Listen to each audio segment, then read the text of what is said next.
Hello పిచ్చెక్కిస్తా crazy food lovers. ఒక sad news ఏంటంటే ఒక అమ్మాయి నాకు ఇన్స్టాగ్రామ్ లో మెసేజ్ చేసింది, అన్నయ్య మీకు టెలిగ్రామ్ యాప్ లో 10,000 డబ్బులు వేశాను, మీకు అందాయా అని. నాకు అర్థం కాక 1-2 సార్లు అడిగితే పాపం నాకు అన్ని డీటెయిల్స్ చెప్పింది. ఇలా మీరు అడిగారు కదా నీకు గిఫ్ట్ పంపించాలంటే డబ్బులు వేయమని అని. ఆ అమ్మాయి పేరు నేను చెప్పదలుచుకోలేదు, అవమానంగా ఫీల్ అవుతారని. నేను పాపం తనకి ఏం చెప్పాలో అర్థం కాక పోలీస్ కంప్లైంట్ ఇవ్వమని చెప్పగలిగిన అంతే. హోప్ఫుల్లీ ఆమెకు అక్కడ నుంచి హెల్ప్ దొరుకుతుంది. సో గాయస్, నేను చెప్పేది ఏంటంటే దయచేసి ఇలాంటివి నమ్మకండి.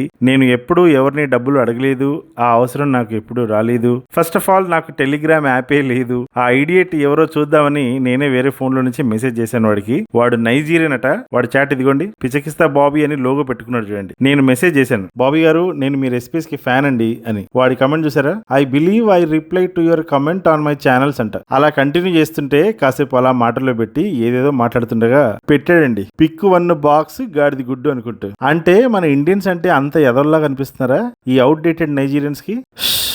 ఎందుకులే గాని ఎంత నమ్మబలికిస్తున్నాడో చూడండి. నేను సరే అని థ్యాంక్స్ చెప్పాను. కొంచెం పొగిడేసరికి ఇచ్చాడండి నాకు పెద్ద ఆఫర్, బంపర్ మే డంపర్. ఇటు చూసారా, I am giving refrigerator, skin care, winter care, perfume, jewelleries, టీ షర్ట్లు, గాడిది గుడ్డు. బాబాయ్ చెప్తే కాస్త నమ్మేటుండాలి. నేను సర్ప్రైజింగ్ గా ఓ మై గోష్ నేనే ఎందుకు సార్ అన్నాను. It's your luck sister, congrats అన్నాడండి. తర్వాత ఈ డీటెయిల్స్ అడిగాడు. చూసారా ఎంతకు తెగించారా నాయన అని. ఒకసారి కాల్ చేయొచ్చా, మీతో మాట్లాడాలన్నానండి. ఫోన్ నంబర్ ఇస్తారా అని అడిగాను. ఎందుకని అన్నాడు. మీతో ఒకటి చెప్పాలి అన్నాను. టెలిగ్రామ్ లోనే కాల్ చేయండి అన్నాడు. వాడే చేశాడు. పిచ్చెక్కిస్తా బాబీ కాలింగ్. హే వావ్. కాల్ ఎత్తాను. ఆడు ఏం మాట్లాడలా, జస్ట్ ఫేస్ కనపడింది. పక్కా నైజీరియన్ ఆడు. అసలు ఆడికి తెలుగు వచ్చా అని కూడా ట్రై చేశాను. వాడు తెలుగుడైతే అస్సలు కాదని కన్ఫర్మ్ అయింది. ఒరేయ్ నీ మొహానికి తెలుగు రాదు, ఎందుకురా దొంగనాయలా అంటే ఫిల్ ద ఫామ్ అని ఒకటే టార్చర్. నేను స్కూల్లోనే 30 మార్క్స్ బిట్ పేపర్ నే ఫిల్ చేసేవాడిని కాదు. వీడు పంపించిన ఫామ్ ని ఎలా ఫిల్ చేస్తాను? నేను చివరికి ఒక మెసేజ్ పెట్టాను, నువ్వు ఎవరినైనా మోసం చేయగలవు గానీ నా పిచ్చెక్కిస్తా యోధుల్ని మోసం చేయడం ఇంపాసిబుల్ రా. వదిలేండి, అక్కడ కనపడుతుందిగా. అదన్నమాట సంగతి. అలా కాసేపు వాడిని వేసుకున్నాను.